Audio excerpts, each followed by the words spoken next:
কোথায় থেকে কোথায় গাড়িটা যাইতে আসলো, গাড়ির চালকের নাম কি এবং বাজার মূল্য কত টাকা?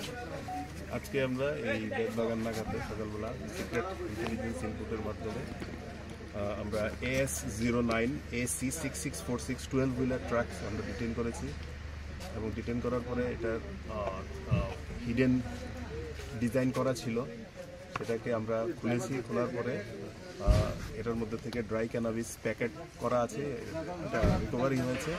এটা ওজন দেওয়ার পরে total 45 packets different weight, total 132 KG আমরা রিকভারি করেছি। দুজনকে আমরা ডিটেইন করেছি, ড্রাইভার এবং অ্যাসিস্ট্যান্ট। ড্রাইভারের নাম হচ্ছে Chandana Kumar Jamatia, son of Shri Jamuna Chandra Jamatia of জয়িং Killa under Killa police station, Gomati district.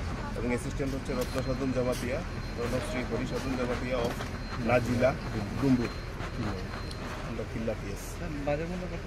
বাজার মূল্য মোর দেন 13 লাখ হবে। তো এখন আমরা ইনভেস্টিগেশন করব, ফার্দার ইন্টারোগেশন চলছে, ইনভেস্টিগেশন করব এবং ওনারকে এইটা থেকে এসেছে ফরওয়ার্ড এবং ব্যাকওয়ার্ড লিঙ্কেজ আমরা আনআর্থ করার চেষ্টা করব। এটা কোথায় থেকে লুট হয়েছে এবং গাড়ির নাম্বার হচ্ছে AS09 AC 6646 12 হুইলার ট্রাক। এটা ইয়ে থেকে আসলে তেলিয়ামুড়া সাইড থেকে, এটার লোকেশন ছিল, ডেস্টিনেশন ছিল শিলং।